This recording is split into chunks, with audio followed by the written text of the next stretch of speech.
ഇതാണ് അയില. ഈ അയിലേനെ കിട്ടിയാൽ അതേതാ ഇങ്ങനെയുള്ള ചിറകുകളല്ലേ ഈ ചിറകുകൾ ഇത് ശ്രേക്കൊണ്ടിട്ടാണ് ചോക്കപ്പൊങ്ങിലല്ലോ അറിയണ്ടേ കേട്ടാ. അപ്പോൾ ഇങ്ങനെയുള്ള ചിറകുകളെല്ലാം ആദ്യം നമ്മൾ കട്ട് ചെയ്താളെ ഇങ്ങനെ കത്രിക ഉപയോഗിച്ചിട്ട് ഇങ്ങനെ അളഞ്ഞാൽ മതി കേട്ടോ ശ്രേക്കുട്ടി. ഇങ്ങനെ അളഞ്ഞാൽ മതി. എന്നിട്ട് ഈ ചിറകെടുക്കുക, അതും ഇങ്ങനെ അളയുക. എന്നിട്ട് ഈ കുഞ്ഞി കുഞ്ഞി ചിറകുകൾ നമ്മൾ കളയണം. ഇങ്ങനെ അങ്ങനെ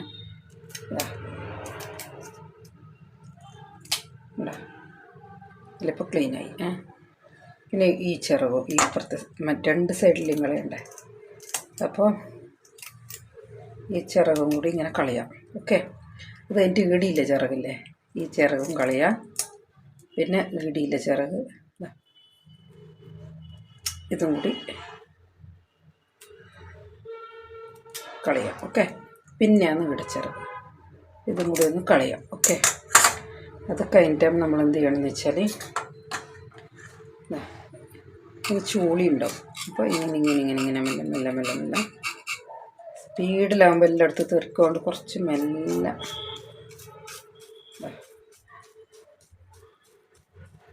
ഇങ്ങനെ ക്ലീൻ ചെയ്ത് കൊടുക്കണം. കണ്ടോ അല്ല പുറത്ത് വരുന്നുണ്ട്. മത്തീനെ പോലെ അതിലൊക്കെ ചൂളി ഉണ്ടാവില്ല, എന്നാലും അത് നല്ല വൃത്തിയിൽ ക്ലീൻ ചെയ്ത് കൊടുക്കണം.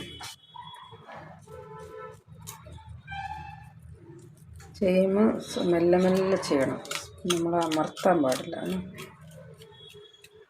എപ്പോൾ ഏപ്രണിലിട്ടിട്ട് ചെയ്യാൻ പാടുള്ളൂ, ഇല്ലെങ്കിൽ ഡ്രസ്സിലെല്ലാം തെറിച്ച് മണം വരും.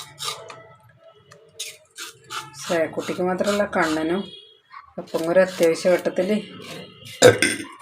ഒരു അയിലെല്ലാം മുറിച്ച് കിട്ടുന്ന സാഹചര്യം ഇല്ല എന്നുണ്ടെങ്കിൽ ഇതുപോലെയാണ് ക്ലീൻ ചെയ്യേണ്ടത്.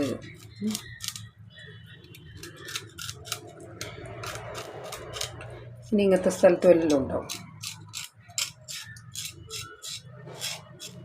ഇപ്പം നല്ല മിനുസായി നല്ല ക്ലീനായി കേട്ടോ. ഇതിപ്പോൾ ശരിക്കും നമ്മൾ ചട്ടിയിൽ നാട്ടിലെല്ലാം ചട്ടിയിലെല്ലാം ഇവിടെ കണിക്കണം, ചട്ടിയിലെല്ലാം ഇട്ടിട്ടാണ് ചെയ്യുക.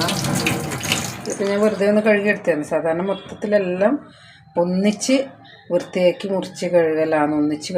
ഇതിപ്പോൾ ഒറ്റൊന്നല്ല, എല്ലാം കൂടി കാണിക്കുമ്പോൾ ഒരുപാട് സമയം എടുക്കുന്നുണ്ടാണ്. എന്നിട്ട് എന്ത് ചെയ്യുന്നത് വെച്ചാൽ ഇതിൻ്റെ വാലില്ലേ, ഇതിൻ്റെ വാലിങ്ങനെ കട്ട് ചെയ്ത് കളയണം. തല ഇങ്ങനെ കളയണം. അതിനെ കൊണ്ടാകുന്നില്ലെങ്കിൽ ഇങ്ങനത്തെ കത്തി ഉപയോഗിച്ചാലും മതി, അല്ല കത്രിക കൊണ്ടും ആവും കേട്ടോ. കത്രിക കൊണ്ട് ഇങ്ങനെ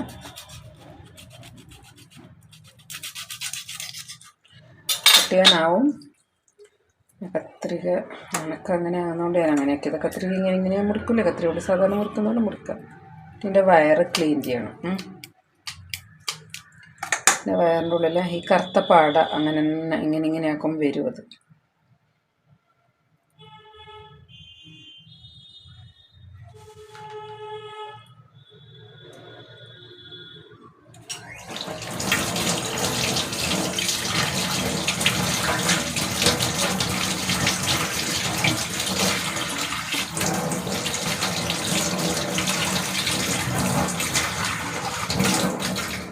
ക്ലീനായി കണ്ടോ, ഒന്നും കച്ചറിയില്ല, ക്ലീനായി.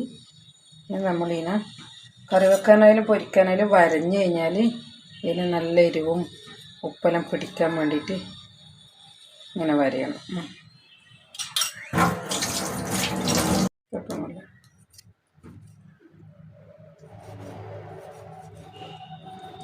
കയ്യിൽ നിന്ന് മുറിയാൻ പാടില്ല, ശ്രദ്ധിച്ച് വരിക.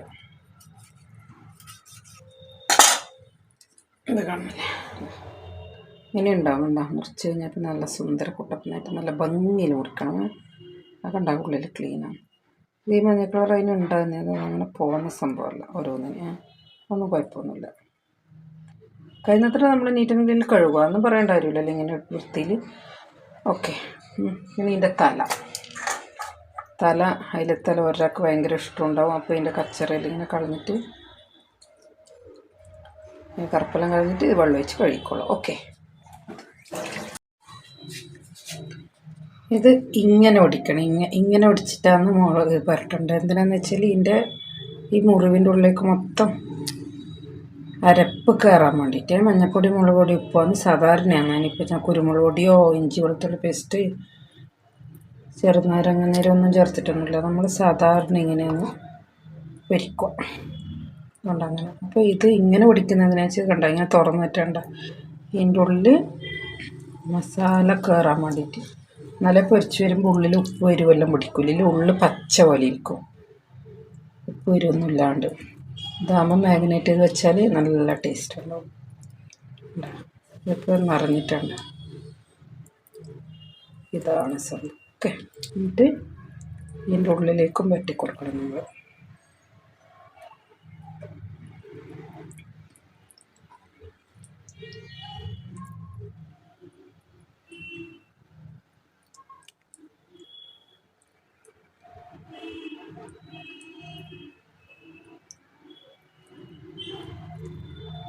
വെട്ടാം.